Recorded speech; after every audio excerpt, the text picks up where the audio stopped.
from Monday Night Football between the Chargers and the Cowboys. Cowboys win it 20-17. So the Chargers will come into Arrowhead Stadium coming up on Sunday off a loss with a losing record, sitting at 2-3 in the AFC West. And I mean, not that there's any doubt about who's going to win the AFC West, but now when you look at what the standings are, this could kind of get silly before we're even out of October. The Chiefs right now sitting at 5-1. Broncos are 1-5. That's what you call eliminated. The Chargers now are 2-3, and the Raiders in their climb to respectability sit at 3-3. And so if the Chiefs are able to hold off the Chargers and win on Sunday, they'll be 6-1, and the Chargers will be 2-4. And they'll be in deep trouble. Look, the Chiefs are going to win the division. I know that there's always a select group of NFL writers or talking heads, people that cover the NFL, that feel that need, that feel that itch, that have that desire to pick the team that will eventually unseat the Chiefs, and they want to be the one that makes the correct pick when it happens at some point. I don't know when it's going to happen. I don't think it's going to happen anytime soon, but we've seen so many different people pick the Chargers in the offseason. We've seen a lot of people the last couple of years want to jump on the Broncos bandwagon. Oh, boy. They got this great defense. They finally got a quarterback, Russell Wilson. Look out.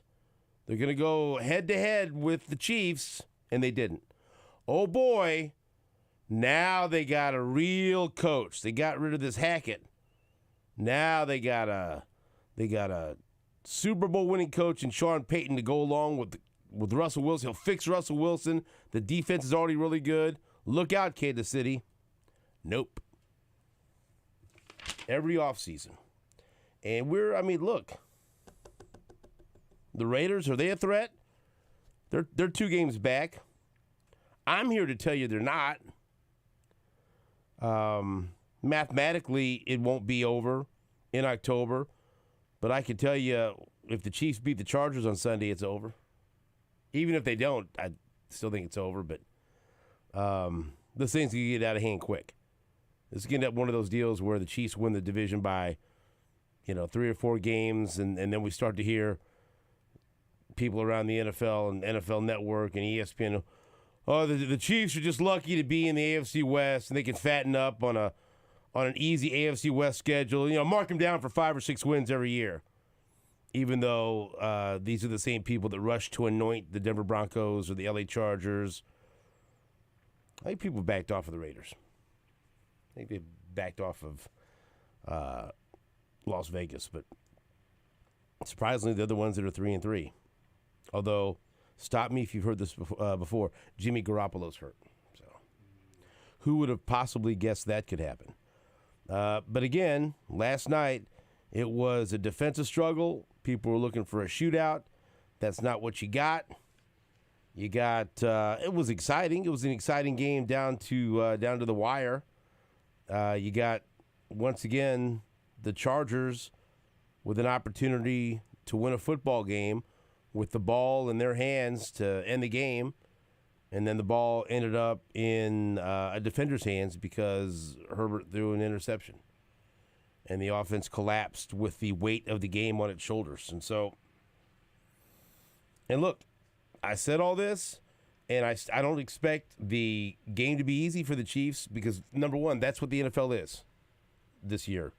Even when you have a really good team that's got a 5-1 record against what appears to be a somewhat mediocre team in the Chargers, that could still end up being a nail-biter that goes right down to the wire. And that's also what the Chiefs and Chargers are. It's a series, that's a rivalry where the games, more times than not, are close and they're exciting. And then either the Chargers find a way to lose where the Chiefs find a way to win, or you could say, 50-50. It both happens. There's a team that just finds a way to win, that knows how to win, and there's a team that if there's a way that they could screw up in the fourth quarter and lose, well, the Chargers, they have mastered the art of doing that. And hey, we saw that last night. Very winnable game. The Chargers should be kicking themselves in the ass for not winning that game last night. Very winnable game. But that's what the Chargers do.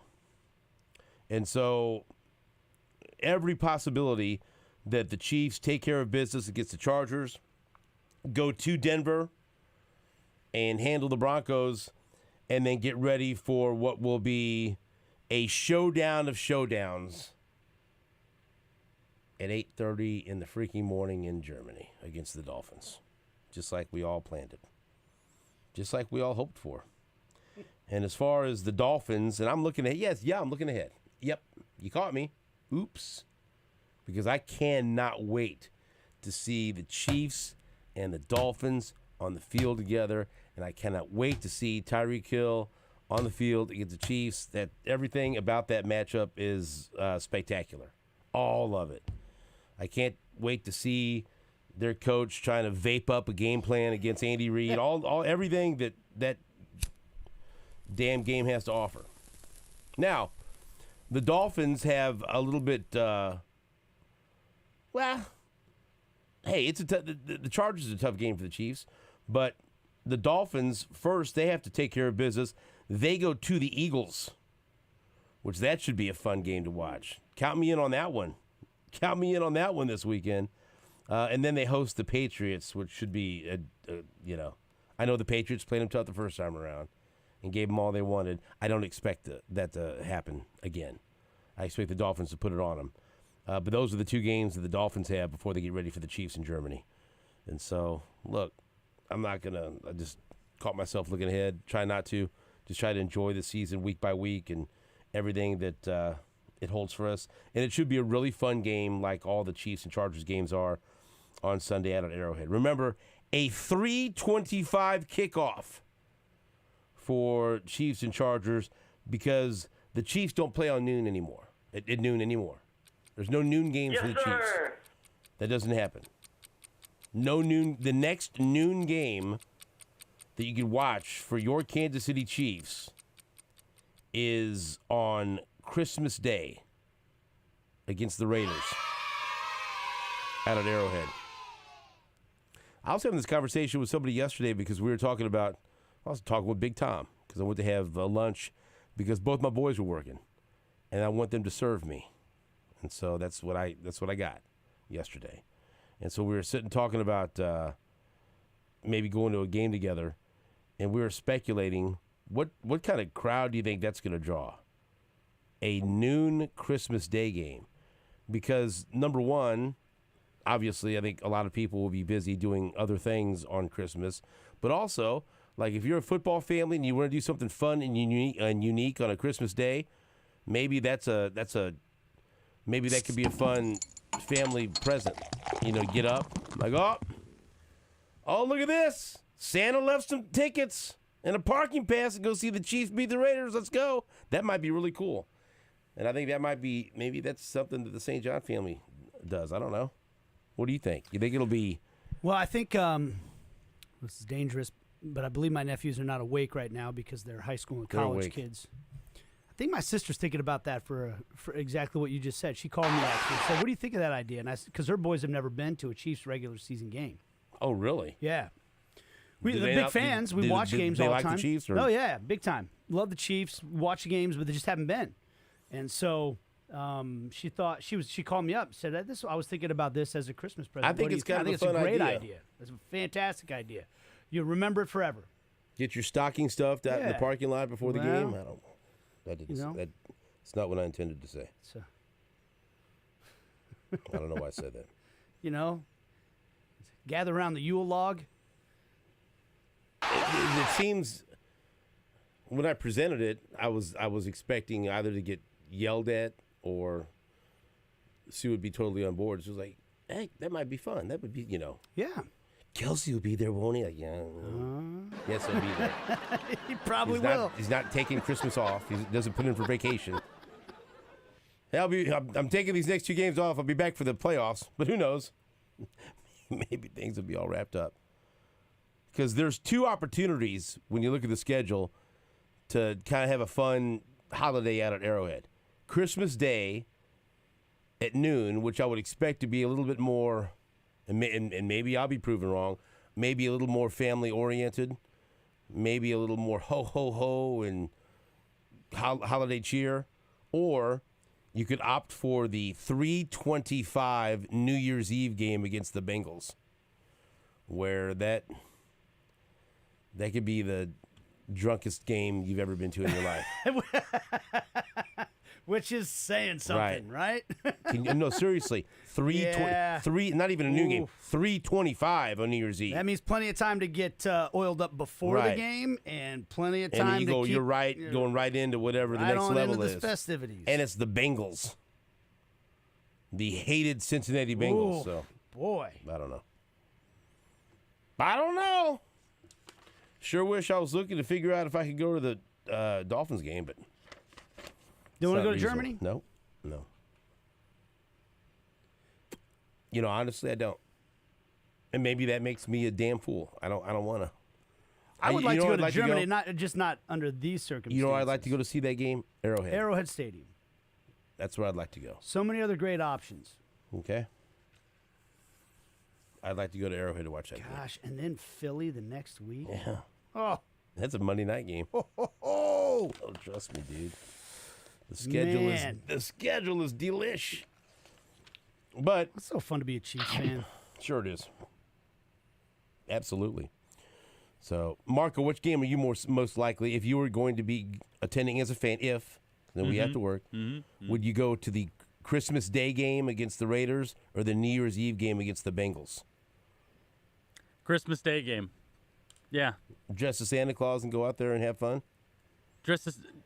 See people sit on your lap during the game, anything like that? No? I got the perfect elf onesie I could rock out there underneath the Chiefs uniform, underneath the Chiefs jersey. But yeah, the Christmas Day one, because it's always, I don't know. I like going when I pick the divisional games. I'd like to go see the Raiders more so than the other teams. Yeah. Because of the results that it tends to be. I don't know, but something about attending a game on a Christmas Day.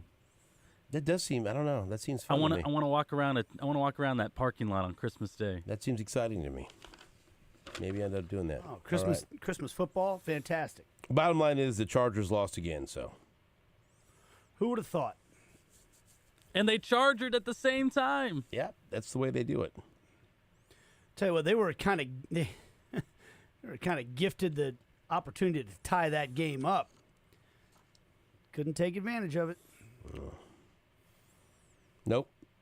And now again, the Chargers are 2-3, headed to Arrowhead Stadium on Sunday as the Chiefs sit at 5-1 and get back Charles Omenihu as his suspension is over. So every reason to believe the defense of the pass rush can get even better. So that's very exciting as well. We will play some clips from Andy Reid, who spoke to the media yesterday. We'll hear from Big Red after this on Sports Radio 810 WHB.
my mother's scholarship fund through the Hispanic Development Fund, hdfkc.org.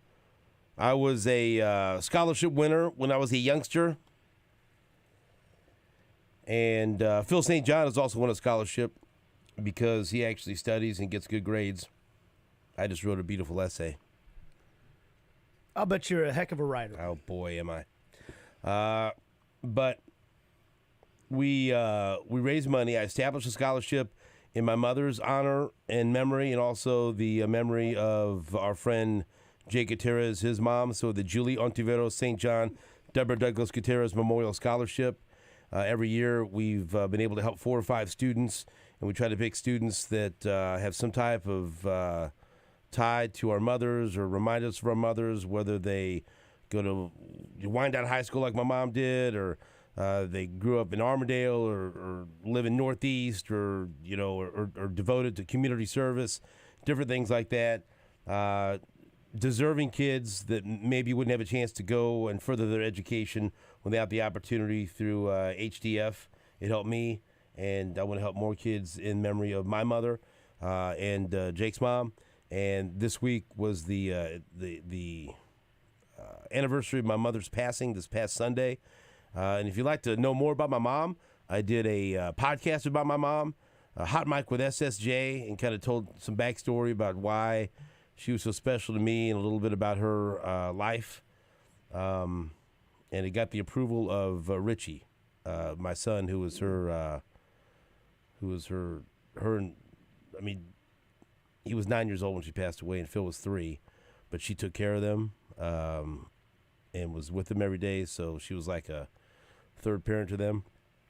And so Richie is very protective of her memory, and so he signed off and said that he loved the podcast. And so that was the one person I hope that loved it, and he did.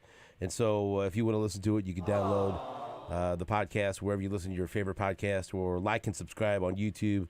And I try to make it funny. It's sad. It's also just, it's a tribute to moms out there everywhere, and dads and parental figures. So I'd love for you to listen to it. But I got one more item, because for the next week still, whatever I raise, some wonderful partners of Hispanic Development Fund will match the funds. So that means it's doubled, okay? Twice as much money. And I got something pretty cool here, because we've talked about this.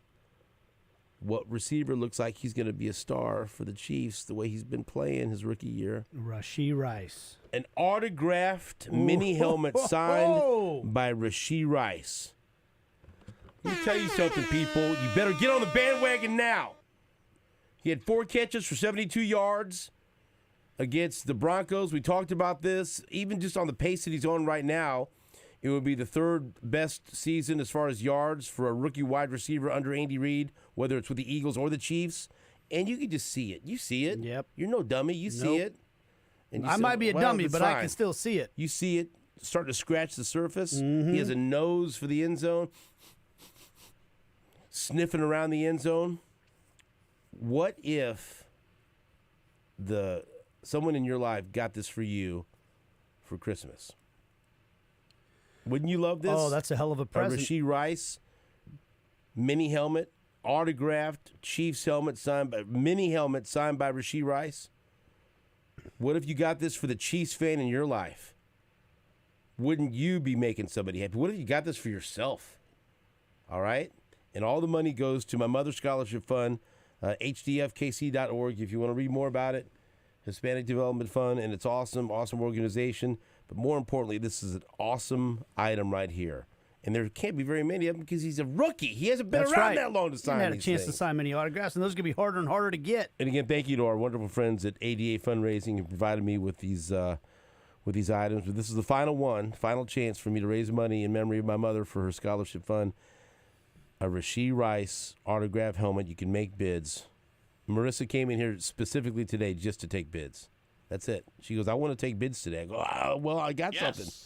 All right, so Marissa, you could even say hello to Marissa, the intern, and ask her how much she loved the bluegrass state of Kentucky, because she was at the Mizzou, Kentucky game. Can you believe it? That's why they won. 913-381-810 if you would like to bid on the Rashee Rice autographed mini helmet. Wouldn't this make you cannot wear it? It'd be weird if this would fit you, then we'd have some problems. But this, let me tell you something. I want maybe I'll bid on this. Maybe you will. The Rashee Maybe Rice you should. helmet right there. You like that, Marco? I'm actually wanting to get in on the bidding. I'm waiting for you to say a number. Where we open Say it a up number. at? You open it up. That's how we. I can't. You open it up. That's how this works. 50. I'll Oh, start there we at go. $50. $50. I want $50. $50. I love you, Marco, but I hope you don't get it at 50. It's not enough. But I appreciate you opening the bid. 75. Wow. That's not how this works. I'll bid 100. Oh, this is uncomfortable now. 120. What are these random numbers? You're not going by. We're going by 50. You know, If we he get up to started. 100. He started 50, Yeah. and then he bid himself up at 75. You said 100. Nice 120. If that's what, hey, I'll let you bid 120. Nate doesn't. If that's the bid you feel comfortable with, well, everyone else has to bid up by increments of 50. Marco has the select opportunity. You can bid up by $1. This could be like the Price is Right for you. 150. Wow, he shut you down pretty quick. Damn. That feels personal to me. He's over here, Marco. He didn't bid on These are some anything deep else. pockets, buddy. He didn't bid on the Nick Bolton jersey. He didn't bid on the L'Jarius Sneed football. But then he found out you wanted something, and all of a sudden we got what's his name, Milburn Pennybags over here from the Monopoly game. All of a sudden, Milburn Let me get my Pennybags is monocle over out. here with his cane, dancing around with his top hat. So now you have to beat. So if you got this, what are you gonna do? Keep it for yourself, or give it to your? I could give it as give it to your football loving son. I could give it as a gift. My son has one autographed helmet in his room. It is a Tyrann Mathieu autographed Chiefs Offense, helmet. defense. Right. I'm gonna get. He's gonna be around for a while. Though. He's gonna be around a little He's longer. gonna isn't be he? around for a while. Yeah. So there it is. 913-381-810-810. If you'd like to crush the dreams of Nate Bukaty the way he just did to Marco Marquez, very uncomfortable, but it's for a good cause. Why don't you get in cahoots with Renee? Maybe I'll give it to Marco. Whoa! Wow! I don't know if he plays his cards right. You got any cards? And then I'll auction it. Yeah. There we go. This is The bid's at 150. I could. the bid is at 150 for the Rashee Rice, the beautiful mini helmet, with all the money that goes to hdfkc.org. So thank you, Hispanic Development Fund. We'll leave the bidding open for the rest of the show. Hopefully this will not cause an argument between Nate and Marco. 913-381-810 if you would like to bid. Would you like to bid on some quotes from Andy Reid by any chance? Doggone it, yeah. What would you bid? I don't know. Everything you got, right? Whatever I have. Todd Lebo sent me an email that says Andy Reid chunks. I don't know. I like Chunks. I like that description. Is that what we're playing? Andy Reid chunks? Thanks. Yes. Let's just hear Andy Reid's opening statement yesterday when he met with the media a day after, not the day after, several days after the Chiefs beat the Broncos, but as they prepared to take on the Chargers, here's Andy Reid with his opening statement. Seems like the game was quite a while ago, but we had some good things that we did. I thought defensively we played our hearts out. That Bucker had a phenomenal day, and offensively, heck, we had a ton of yards. We just got to take care of business in the red zone and get rid of some of the penalties. So, but other than that, I thought all three phases contributed, and there were some really good things you can take out of it. And at the same time, there's plenty of stuff that we have to work on. So with that, time's yours. Go ahead, Pete. Hey, Coach. I know you guys are getting Charles Omenihu back this week. Was wondering if you could speak to what the front has been through the 6 weeks and what it means now to add him to that mix. Yeah. So I think the front's done a real nice job. With pressure and hitting the quarterback. They've done a pretty good job with the run game, likewise. And you had Charles in there, who is a good football player, to the mix. I'm kind of looking forward to seeing him get in there. And I don't know if he's going to be able to just step right in and play the whole game. One of those things. I think we just probably ease him back in and let him get going there. See how he does. Ease him back in. So here's more from Andy Reid. He was asked if he expects Menahue to play at all on Sunday, and if so, how much. And also, there's a Frank Clark question in there. I think there's a good chance of that. He's been back here and he's staying in shape or is in good shape. It's just a matter of getting him back in there. He went through all the camp and worked his tail off, and he's kept, like I said, he's kept himself in good shape when he's gone here. But it's just a matter of getting back in and getting in the swing of things again. Okay, and Frank Clark is a free agent now. What kind of interest would you have in bringing him back? Like I mentioned before, we love Frank. Right now, we're just talking through some things there, and there are a few things you have to look at when you do that. So, but that's kind of where we're at. We haven't done anything to this point. He didn't say no. He didn't, did he? They're looking at some things. He didn't even say something like, that's not where we're focused right now. That's a Veach question. They're looking into it. Right. They should. Got to move some things around, maybe. Why not? Maybe welcome Frank Clark back. Bring him back. Let him chill for a little bit, and see if they can build up and get playoff Frank ready for the postseason. What about that? Playoff Frank. Are you? Would you be in favor? Sure. I don't know how much I expect him to make a big impact, but he might, add some depth. And he's obviously very well liked in the locker room. Chris Jones would be happy. So they started keeping the sack stat in 1982. Okay. Right? 1982. 1982. Who is the... And so, again, sacks prior to 1982 are not official, so this is just 1982. Mm-hmm. So that's a long time. How long is it? 40 years? Well, I was a good 6 years old at that time, 41 years ago. Who's the all-time, the NFL sacks career playoff leader, all-time sack leader in the postseason? It's not Frank Clark. Mm-mm. I would guess Lawrence Taylor. Mm-mm. No. No, sir. Michael Strahan. No. Nope. Think about a team that's played more playoff games than probably anybody. Well, that's why I was thinking the Giants went to a couple Super Bowls. Obviously, the Cowboys would be a guess. More. Another team more. The more recent. A lot of Super Bowls, buddy. Patriots. There you go. There it is. Man. Now you're on the right track. Now you got it. I'm trying to think who the great pass rusher was from those Patriot teams, though. He's been on this show.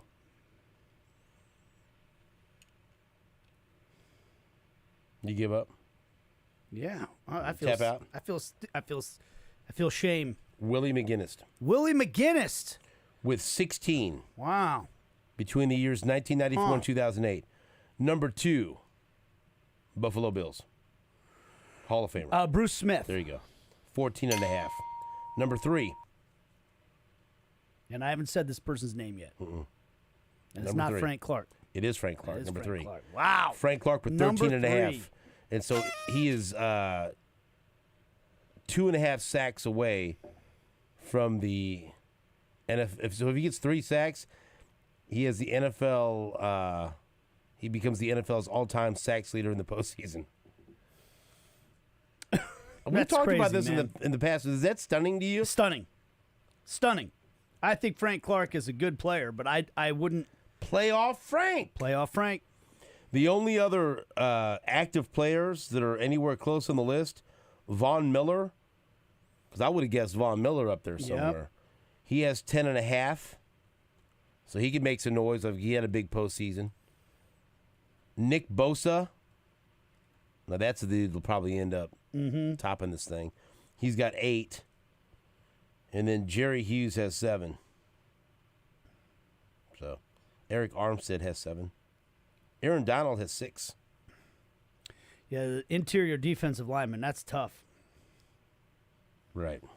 Of the top 10, Willie McGinnis with 16, Bruce Smith with 14.5, Frank Clark with 13.5, Terrell Suggs, former Chief, 12.5, Reggie White with 12, and then tied with 11, Dwight Freeney, Charles Haley, James Harrison, Clay Matthews, Lamar Woodley. Man, those are some big names. Yeah. And then Richard Dent, Vaughn Miller. I mean, just listen to Trace Armstrong, Charles Mann, Tony Tolbert, Neil Smith with 9.5 is tied with Michael Where Strahan. is Lawrence Taylor on this list? You haven't said his name yet, have you? Mike Vrabel, Jeff Wright, Kevin Green, Nick Bosa, Sean Jones, Dexter Manley, Mark Gastineau, Greg Townsend, DeMarcus Ware, Simeon Rice. Lawrence Taylor, here he is, 6.5. Between 1981 and 1993, he had 6.5. Tied with a familiar face or name. Yep, Derek Thomas also with 6.5. My nephew was asking me yesterday, we were watching the game, and he said, is Lawrence Taylor the greatest linebacker to ever live? And I said, I don't know if you even, I mean, he'd be described as an edge rusher in today's game, right? More so? Well, he could do it all, though. He did everything. He was considered by most people to be the best defensive player ever because he said, how'd you compare him to Micah Parsons? Micah Parsons is a phenomenal player, but he doesn't belong in that category yet. You know, he is incredible, by the way. Sure. I just thought it was an interesting question, and I appreciated my nephew's appreciation for history when he asked me that. But I was surprised to hear that Lawrence Taylor didn't have that many postseason sacks. I don't know how long ago was this. Gil Brandt put together, the late Gil Brandt, former guest on the show, the greatest linebackers of all time. Let me see. No. I'm not going to get that deep into that. But, I mean, it's like inside linebackers and outside linebackers. Such a different job. How do you compare? The 33rd team put together a list of the top linebackers of all time. Who do you think they have? Well, Dick Butkus will be on there. Lawrence Taylor's number 1. Lawrence Taylor, number 1. There you go. I would just say Lawrence Taylor. Yeah. 10-time Pro Bowl, 8-time All-Pro, 2-time Super Bowl champ. Like I said, I mean, I feel like most people would say he was the best defensive player of all time, right? First 11 years, he was the best player on the field. Let's see. Teams didn't like to run on him because he shed tacklers so well. Tackle so well. They usually ran away from him. Few teams ran successfully on the Giants in the mid-'80s. As a pass rusher, he was the best. So, yeah, all around, yes. Yeah, because he was that rare guy that had the speed rush, could get to the quarterback, but also was not a liability in the run game at all. I'll run through it real quick. Number 2, Ray Lewis. Okay. Number 3, Junior Seau. Oh, yeah. Number 4, Dick Butkus. 5, Mike Singletary. 6, Ted Hendricks. 7, Jack Lambert. 8, Jack Ham. 9, Vaughn Miller. 10, Derek Brooks. Yeah, Derek Brooks. He's one of the best I've ever seen. Ray Nitschke on there? Chuck Bednarik, number 11. Ooh.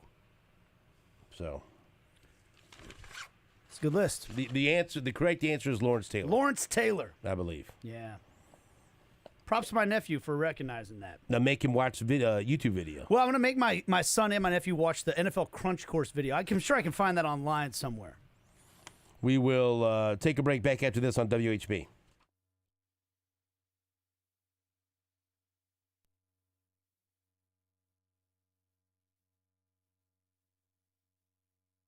Hello, Kansas City. Stephen St. John here.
I'm doing okay, Stephen. And how are you and Nate doing? Doing very well. I apologize, but I'm now going to involve you in the nonsense we call this morning show because Nate's nephew asked him a question that he threw at me, and I want to see what answer you give.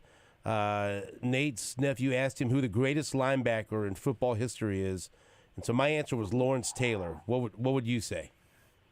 I would, as I was trying to go way back a little bit too, just to make sure I was like, I was going to try to throw some of my Packer fan, like a Ray Nitschke or something in there for you. But no, I'd have to probably agree but the one thing Lawrence Taylor really did was transform the outside linebacker to a pass rusher, and I think it ultimately changed professional football and probably how we do a lot of things. So I can't disagree with you. I'm glad that you brought up Ray Nitschke because we just read off a list of somebody in the NFL ranked the top linebackers of all time, and his name wasn't on there, Coach. I didn't get to watch Ray Nitschke play, but I just like the look from the ice bowl. Probably you got to go back to the but I don't know, was Jack Lambert on it? Yep. Yeah. Somebody. I would think I'd go back that way because. It's so hard to compare, though. I think as the game continues to evolve, what different people do and how impactful they can be. Yeah, the reason I knew Ray Nitschke was because of the old NFL Crunch Course video that you got with your Sports Illustrated. And I remember probably me too. Yeah, they said there was no there was Jekyll and Hyde. There was no Jekyll with Ray Nitschke. It was just Hyde. He was just a mean person all the time and one of the toughest guys you'd ever seen. Right, and then with the passing of Dick Butkus last week, I think that kind of goes to it. Is again when you look at some of those, again, just like many things in this, the people that paved the way before all of us. Sometimes it's always good to remember them, but athletically and different things, the more modern era player is definitely it's definitely viewed differently. That's for sure. I feel like I can hear my grandfather shouting from heaven, Willie Lanier should be on the list. I was going to say, yep, for the Chiefs, I would say probably, right? That'd be one if you go back to that type of era, sure. Do you, this just brings up a thought to me, do you remember a formative moment as a young kid or anything where football became like your biggest passion? If there was something that just caught you as a kid, like you mentioned the Ice Bowl, anything like that stands out? No, I think probably more towards my later high school years. My father was a high school basketball coach, and so in a small town where you have access, sports was, I was the traditional football, basketball, baseball fan and player and stuff, and honestly is, I think my opportunities and skill sets gravitated towards this sport to play at any level in college, and then it kind of looked at as things of, honestly, way back was, hey, there's a lot more assistant football coaches than there are assistant basketball coaches, and things are getting your foot in the door and things. And then it slowly transferred into, a passion. I always thought maybe coaching would be there, but I can't tell you that aha moment that this was going to be the sport and the time, though, because whatever was going on at that time was my favorite. All right, we're visiting with Lance Leipold, a case for multi-sport athletes out there, parents, by the way. You don't have to specialize at such an early age, it sounds like. Let's talk about this last game, Coach, before we talk about the bye week and all of that.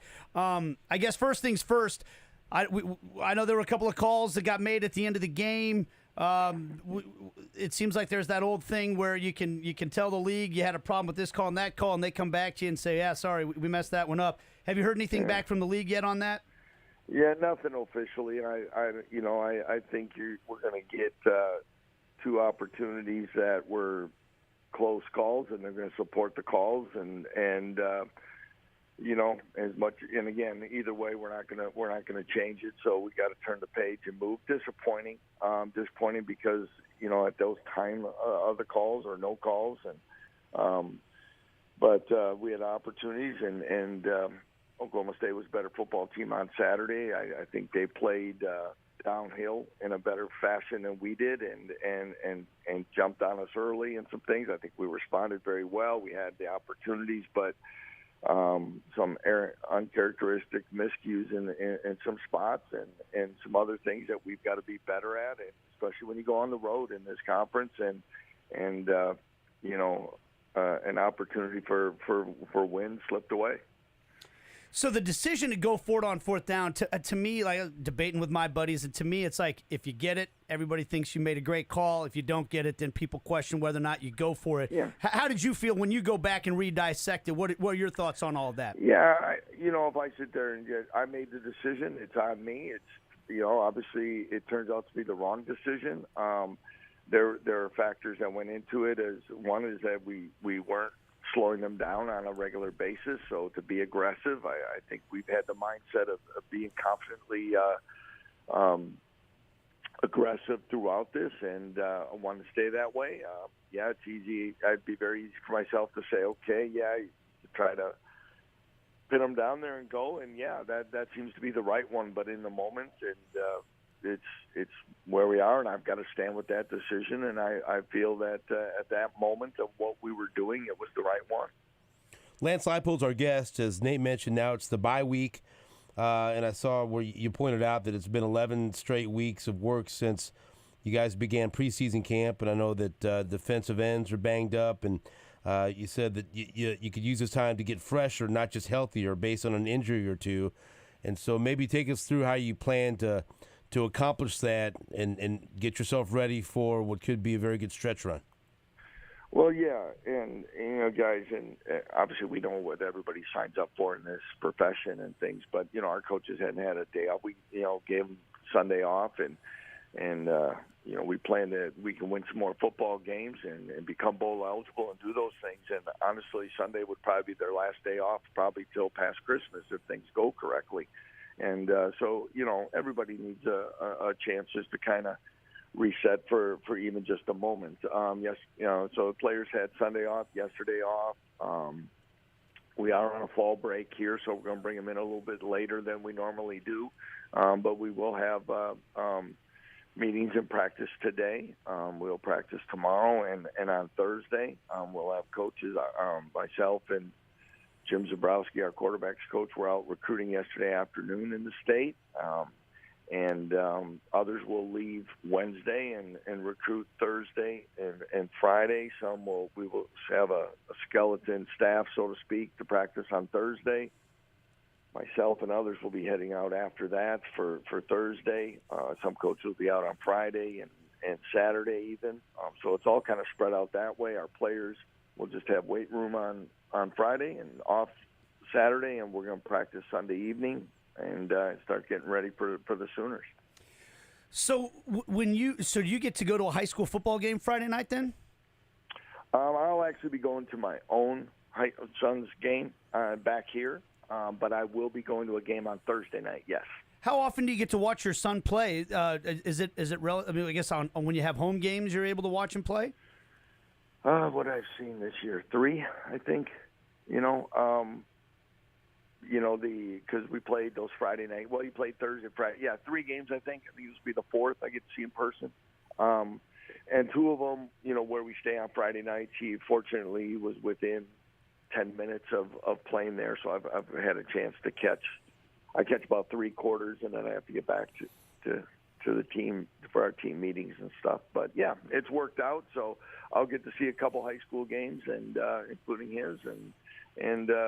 So, like I say, we'll have staff all over the country throughout the week, and so it's not. That's why I say not really an off week. It's just another type of direction. We got to balance things, yet find a way to again get fresh, bounce back, get back to work, improve, and play one of our bigger challenges, of course, of the season, and with an 11 o'clock kickoff against the Sooners. So how do you handle when you're watching your son play football? Do you pace? Do you just kind of sit by yourself and watch? Or how is that? What are your emotions watching your son play? I try to keep it in check the best. I think we have about 3 other coaches that have sons on the team, and we just sit with our wives, and we're not there every day. Try to respect everything. I don't try to overcoach it or overanalyze it. I like to take the moment and enjoy it for what it is, and hopefully he's playing hard and doing the things that you want him to do. I was for him, I was happy that first game of the year I was able to get there and he was able to score a touchdown, and I think it's important that that he knows his father was in the stands to see his first touchdown. I think those are things because as we know, we miss a lot of our kids' activities, and that becomes I used to say way back when I was a Division III coach, I don't miss all my kids' activities to do your kids harm when a parent would call me and I would say, that's not the agenda of this. So I try to put it on the other side of it and just be the best supportive parent that we can be. Does your son like to break the games down with you afterwards? Do you like? I think the car ride home is always a tricky one for every parent. No, he doesn't. Now he's at that teenage age. He used to watch even more film with me, even younger. Now he's locked into his team and what they're doing. He doesn't, every now and then may ask for something, but we try. I try not to. I think I've caught that a little bit of. You're always trying to help too much, and sometimes you can do it when you're doing it. It's. They end up with a feeling of it's never good enough, and that's kind of where we're always at in our profession. So sometimes you let them go play, and I said if you ever ask questions or things, that he's always can come ask, and he comes around practices at times when schedules allow, and do the things that sometimes are the small benefits of being a coach's kid. Coach, I've been asked never to speak in the car after any of my daughter's games, and so I can understand. So we sit silently and listen to Taylor Swift, and that's that's how the ride home goes. So I get it. Well, yeah, it used to be. If you could just say, "Hey, do you want to stop for ice cream?" Right. And it was all good, right? Right. But the best we can be is, I'm not there to second guess what the coaches are doing or what he should be doing and those things. But hopefully they're just my thing. Are you playing hard and doing what you're supposed to do? Yeah, we stopped for ice cream for me, Coach. To be honest, the girls have nothing to do with it. It's to make me happy. So. Well, Coach, that line's going to stick with me. I don't miss my kids' games to do your kids harm. I think we can all remember that with our coaches, whoever coaching our kids out there and all that. I hope you guys enjoy the day off. I know it's not a week off, and getting to watch your kid play. And then next week when we talk to you, we'll be getting ready for that 11 o'clock kickoff, like you said, against Oklahoma. So thanks a lot for the time, and we'll talk to you next week. Always a pleasure, and always enjoy the time with you guys. Have a great week. Look forward to next week, and enjoy. Rock chalk. Thank you very much, Coach. That's Coach Lance Leipold. And look, I get it, and that resonated with me because I try to help or just talk about, and they don't want to talk about the game afterwards. But all I ask is that they hustle and they listen to the coach, and they're coachable, and they play hard and they give effort, and we stop for 80s frozen custard. Right. Oh, pumpkin pie concrete. That's exactly like right. that. There's a whole slice of pie in it. So why wouldn't you want to stop? It's crazy not to. We'll take a break. Back after this on WHP.